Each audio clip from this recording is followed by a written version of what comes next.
Krishna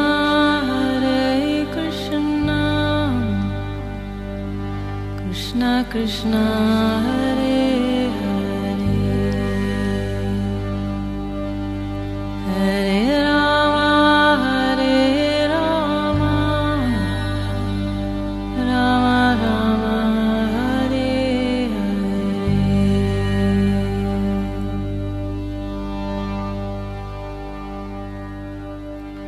नमस्कार, radio मानव रचना 107.8 FM पर मैं हूँ सरिता आपके साथ और शुरू हो चुका है प्रोग्राम आत्मदर्शन।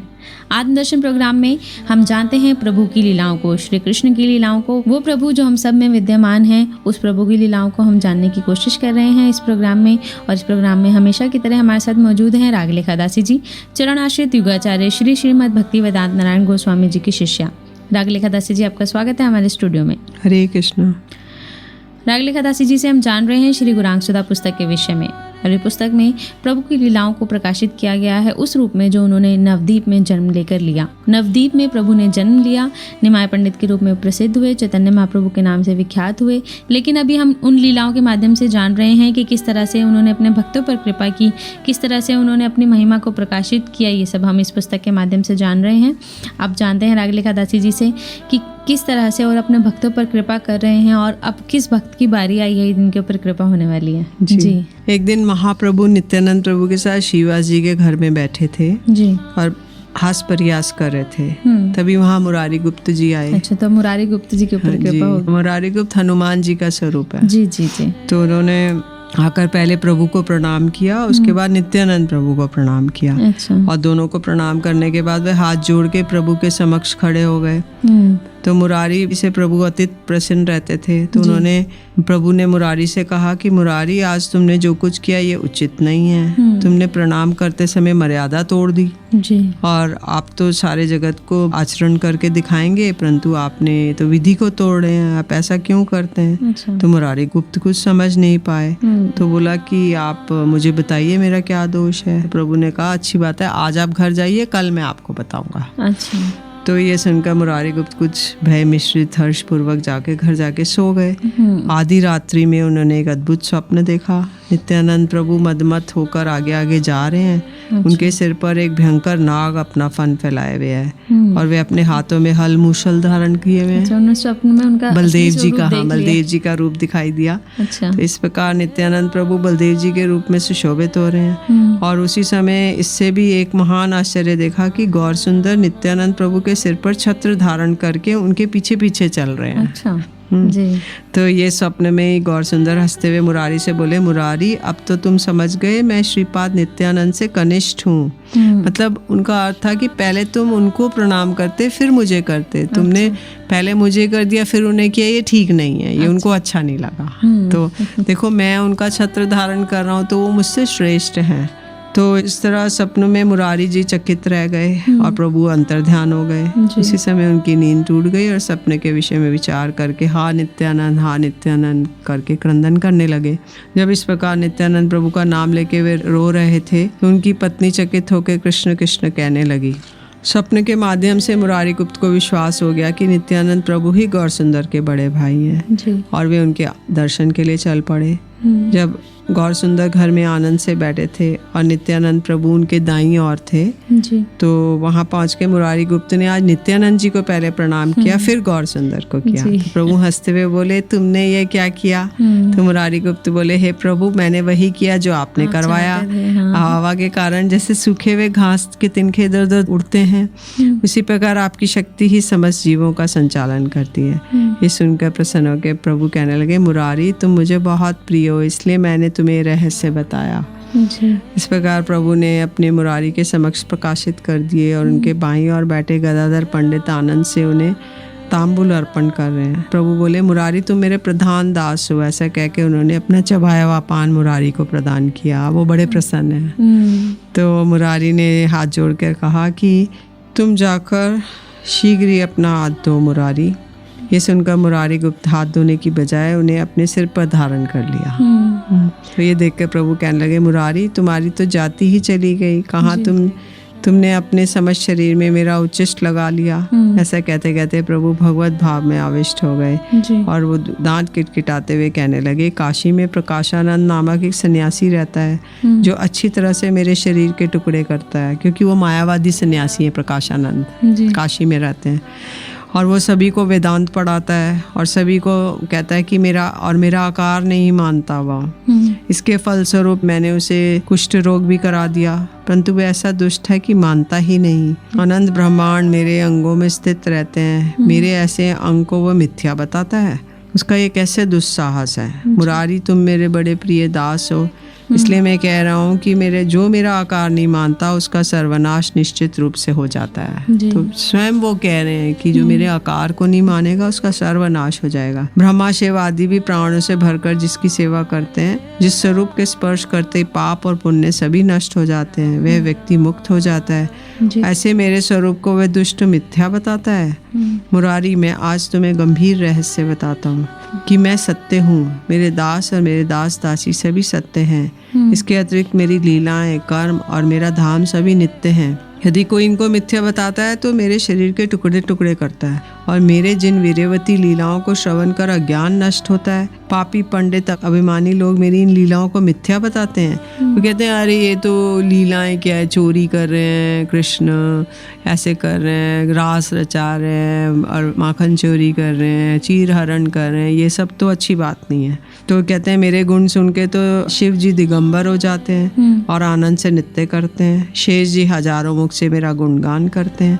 तो इस प्रकार प्रभु मुरारी गुप्त को लक्ष्य कर सभी को शिक्षा दे रहे हैं कि मेरे स्वरूप, मेरे सेवक, मेरी लीला सब नित्य हैं। तो ये सुनकर मुरारी गुप्त आनंद से अपने घर की ओर चले गए और निमाई पंडित और नित्यानंद प्रभु उनके हृदय में विराजमान हो गए, जिससे वह विवल होकर मार्ग में जाते समय कभी हंस रहे थे, कभी रो रहे थे, कभी नृत्य कर रहे थे। घर पहुंच के अपनी पत्नी के साथ वो बोले कि मुझे जल्दी से प्रसाद दो, मैं प्रसाद पाऊंगा। ये सुनकर उनकी पत्नी अन्न, दाल, चावल सब लेकर आ गई, परंतु कृष्ण प्रेम में विवल मुरारी गुप्त कृष्ण खाओ खाओ ये कहकर घी से मिला हुआ अन्न सारे घर में यहाँ वहाँ फेंकने लगे। तो वो घी से मिला हुआ अन्न था, उसको इधर उधर वो कृष्ण को खिला रहे हैं, मतलब खाओ खाओ खाओ। तो इस प्रकार जब प्रेम से मुरारी गुप्त प्रभु को खिला रहे थे, उसी समय प्रभु ने अपने भक्त के द्वारा उन व्यंजनों को बहुत प्रेम से ग्रहण किया। संध्या के समय प्रभु मुरारी गुप्त के घर में उपस्थित हुए और वे आनंद से हरि नाम कर रहे थे। तो प्रभु को देखते ही उन्होंने आसन प्रदान किया। ये बोले कि आप अकस्मात मेरे घर में किस लिए आए? तो बोले मैं अपनी चिकित्सा कराने आया, क्योंकि मुरारी गुप्त एक वैद्य हैं। जी जी। प्रभु ने कहा कि मेरे को मुरारी गुप्त, मेरे को बदहजमी हो गई है। तो इन्होंने कहा कि क्या आपने क्या क्या खाया? तो बोले मुरारी तुम मुझसे पूछ रहे हो क्या क्या खाया? तुमने मुझे खिलाया है, तुम्हें याद नहीं? तुम खाओ खाओ कह रहे थे और तुम्हारी स्त्री को सब कुछ मालूम है। वह प्रेम में आविष्ट होकर देती जा रही थी और तुम्हें तो ज्ञान नहीं था और तुमने मुझे इतना खिला दिया कि अब मुझे अजीर्ण हो गया। अब तुम मुझे औषधि दो और जल पिलाओ और मेरा रोग दूर हो जाए। जी। और तुम्हारे अन्न से ही मुझे बदहजमी हुई है और तुम्हारे जल से ही ये दूर भी होगा। ऐसे कह के प्रभु ने मुरारी गुप्त का जल पात्र उठाया और उससे जल पान कर लिया। उसके ऊपर ऐसी अद्भुत कृपा का दर्शन कर मुरारी गुप्त आनंद से मूर्छित हो गए। अपने ऊपर ऐसी कृपा का, और सारा परिवार आनंद से क्रंदन करने लगा। जी, बहुत सुंदर। रेडियो मानव रचना 107.8 FM पर मैं हूँ सरिता आपके साथ। और बहुत ही सुंदर प्रसंग था कि हम जब प्रभु को भोग लगाते हैं, हम जब कुछ भी प्रभु को भोग लगाते हैं तो हम मतलब एक्चुअल में वो खाते हैं, हमें लगता है कि वो नहीं भोग लगा रहे हैं, लेकिन प्रभु वाकई में भोग लगाते हैं। और ये सुंदर प्रसंग के माध्यम से हमने जाना कि मुरारी गुप्त ने जो उनको भोग लगाया, जो उनको खाना खिलाया, उन्होंने खाया और आके बोला भी कि तुम्हारे खाने से मुझे बदहजमी हो गई है, मुझे औषधि दो, मुझे जलपान कराओ। बहुत ही सुंदर। रेडियो मानव रचना 107.8 FM पर प्रभु के प्रसंगों को और भी जानेंगे, लेकिन एक छोटे से ब्रेक के बाद सुनते हैं एक प्यारा सा भजन, फिर लौट कर आते हैं। आप जुड़े रहिए रेडियो मानव रचना 107.8 FM के साथ, प्रोग्राम आत्मदर्शन में। Feel good, feel live. तेरे दर को छोड़ के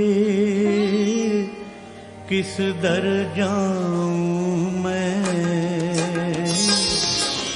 तेरे दर को छोड़ के किस दर जाऊं मैं, सुनता मेरी कौन है, सुनता मेरी कौन है। किसे सुनाऊं मैं, तेरे दर को छोड़ के किस दर जाऊं मैं।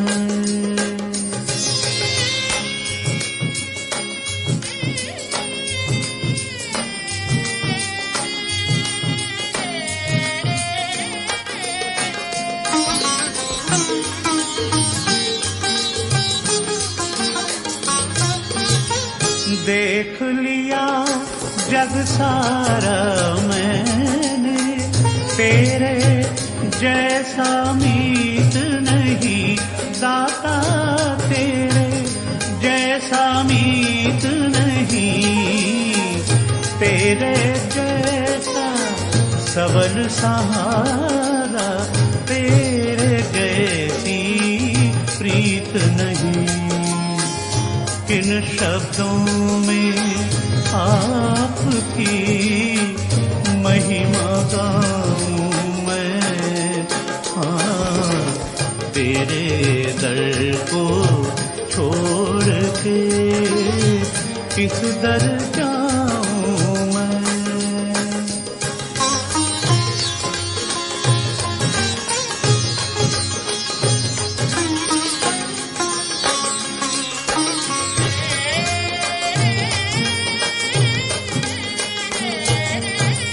मेरे पाप कर्म ही तुझसे प्रीत ना करने देते हैं दाता, प्रीत ना करने देते हैं।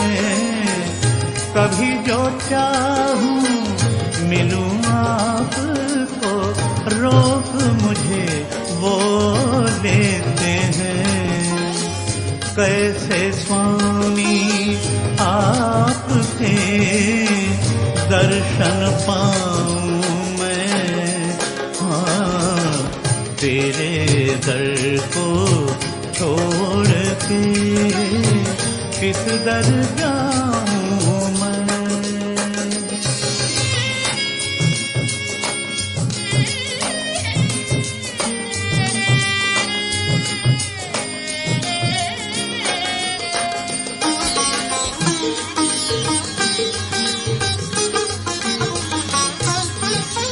अपने पथ पर आप चलूं मैं, मुझ में इतना ज्ञान नहीं दाता, मुझ में इतना ज्ञान नहीं।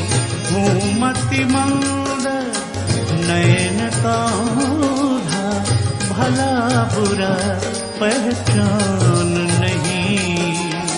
हाथ पकड़ कर ले चलो, होकर खाऊं मैं, हाँ तेरे दर को छोड़ के किस दर जाऊं मैं।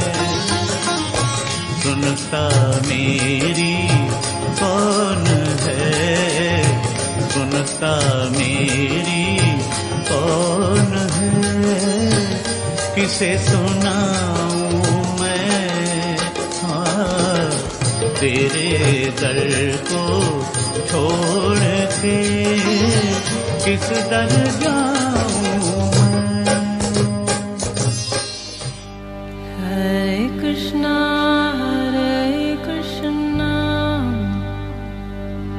कृष्णा कृष्णा हरे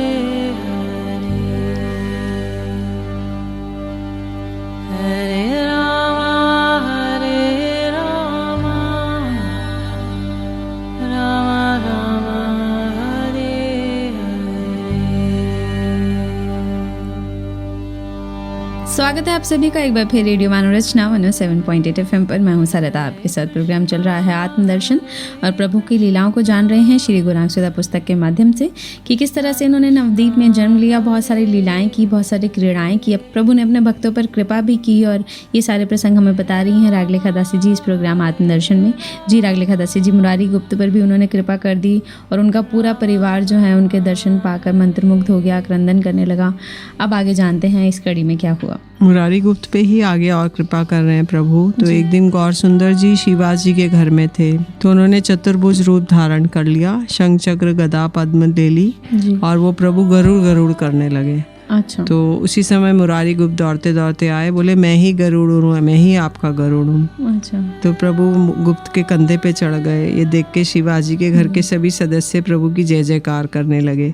मुरारी गुप्त प्रभु को कंधे पे धारण करके घर के भीतर चारों ओर आनंद से भ्रमण करने। हनुमान जी का रूप है मुरारी जी। जी। तो जिस तरह से उन्होंने राम अवतार में जब प्रभु आए थे तो उनको भी अपने कंधे धारण किया था। जी जी। तो ऐसे ही प्रभु को लेकर वो घूम रहे थे। प्रभु का आवेश दूर हो गया और वो गुप्त को कभी गरुड़ भाव शांत हो गया और उसके बाद वो कंधे से नीचे उतर आए। तो एक दिन मुरारी गुप्त भगवान के अवतारों के विषय में मनी मन विचार कर रहे थे। तो ना जाने कैसे कृष्ण की कब कौन सी लीला हो जाए ये निश्चित नहीं है। तो किसने आश्चर्य की बात है, सीता के लिए श्री राम ने रावण का सर्वंश नष्ट कर दिया, बाद में उसी सीता को बिना किसी कारण के वन में छोड़ दिया। तो पहले तो लिया और फिर वन में भी छोड़ दिया। यादव लोग श्री कृष्ण को अधिक प्रिय थे, प्राणों से भी अधिक, और वो भी आपस में लड़के मर गए और उन्हें बचाने की उन्होंने तनिक भी चेष्टा नहीं की और फिर उसके बाद वो भी चले गए इस धराधाम से। तो इस प्रकार ना जाने मुरारी गुप्त सोचने लगे, ना जाने प्रभु गौर सुंदर हमें कब छोड़ के चले जाएं, ये निश्चित नहीं है। इनके बिना तो मैं जीवित नहीं रह सकता। ऐसा ये सोचकर उन्होंने पता नहीं कब चले जाएं और इन्होंने मुझे अपना शरीर छोड़ देना चाहिए इनके जाने से पहले। ऐसा सोच के उन्होंने बाजार से एक तलवार ले आए। अच्छा। और सबने घर के भीतर छिपा दिया। उन्होंने विचार किया कि आज रात्रि के समय मैं इस खड़ग से अपनी जीवन लीला समाप्त कर दूंगा, इसलिए वे बहुत प्रसन्न थे। परंतु अंतर्यामी प्रभु गौर सुंदर मुरारी के हृदय की बात जान गए और वे शीघ्र ही मुरारी गुप्त के घर पहुंचे। प्रभु को अपने घर पे देख के मुरारी ने प्रसन्न होकर प्रभु का सत्कार किया, बैठने के लिए कहा और मुरारी के कठोर संकल्प से प्रभु का हृदय द्रवीभूत हो गया और उन्होंने कहा, मुरारी क्या तुम मेरी एक बात मानोगे? गुप्त ने कहा, प्रभु ये मेरा शरीर आपका ही है, आप कहिए। तो प्रभु ने कहा, मुरारी तुम सत्य कह रहे हो। गुप्त ने कहा कि प्रभु आप बोल के तो देखिए। तो सुन के प्रभु धीरे से उनके कान में बोले, तुमने जो खड़ग अपने शरीर को नष्ट करने के लिए छिपा रखा है वह मुझे दे दो। अच्छा। तो ये सुनते ही मुरारी का दुख दूर हो गया। वे हाय हाय करते हुए बोले, प्रभु आपसे ये असत्य बात किसने कही?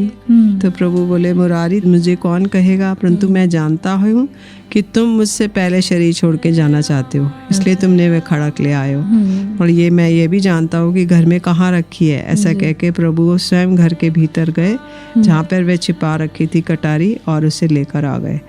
और उसको देते हुए बोले कि मुरारी क्या यही तुम्हारी प्रीति है? पहले ये तो बताओ कि मेरा ऐसा कौन सा दोष है जो तुम मुझे इस तरह छोड़कर अकेले जाना चाहते हो? क्या तुमने ये भी नहीं सोचा कि तुम्हारे बिना मेरी क्या अवस्था होगी और तुम्हारे जाने के बाद मैं किसके साथ लीलाएं करूंगा? तुमको ऐसी दुर्बुद्धि किसने दी? तुम मुझे एक भिक्षा दो, आज के बाद कभी भी तुम ऐसी अनर्थ नहीं की बात नहीं सोचोगे।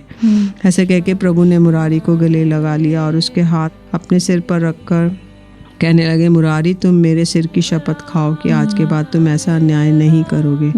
मुरारी गुप्त तो फूट फूट कर रोने लगे, प्रभु के चरणों में गिर गए, अपने आंसुओं से उनके चरणों को धोने लगे। इस प्रकार से मुरारी गुप्त को जो सौभाग्य प्राप्त हुआ उसे तो लक्ष्मी ब्रह्मा आदि भी लालायित रहते हैं। एक बार पशु पक्षी जो गौर सुंदर का नाम लेते हैं वे गौर सुंदर के धाम को प्राप्त करते हैं, परंतु यदि कोई सन्यासी होकर गौर सुंदर का नाम नहीं लेता है तो उसमें और चंडाल में कोई भी भेद नहीं है। जी जी। तो कह रहे हैं यदि एक कोई ब्राह्मण है और वो भगवान का नाम नहीं करता तो वो चंडाल से ज्यादा निकृष्ट है, लेकिन अगर एक चंडाल भगवान का नाम करता है तो ब्राह्मण से ज्यादा श्रेष्ठ है। तो इसलिए बोल रहे हैं डाकू लोग जो निर्जन में जाते हैं और अस्त्र शस्त्र से पथिकों का धन हरण करते हैं, लेकिन ढोंगी सन्यासी विष के समान मीठी मीठी भाषा के द्वारा लोगों का परमार्थ नष्ट करते हैं। तो वो डाकुओं से भी गए बीते हैं, क्योंकि वो मीठी मीठी बातें करते पर वो ढोंगी हैं, तो वो भगवान के धाम तक नहीं ले जा सकते। इसलिए जो मायावादी सन्यासियों का संग करते हैं उनका कल्याण असंभव है, क्योंकि मायावादी लोग भगवान और वैष्णवों को अनित्य मानकर घोर अपराध करते हैं, क्योंकि भगवान ने स्वयं कहा गौर सुंदर ने कि वो मेरे शरीर के टुकड़े टुकड़े कर देते हैं। तो इसलिए वो भगवान इसको सहन नहीं कर पाते।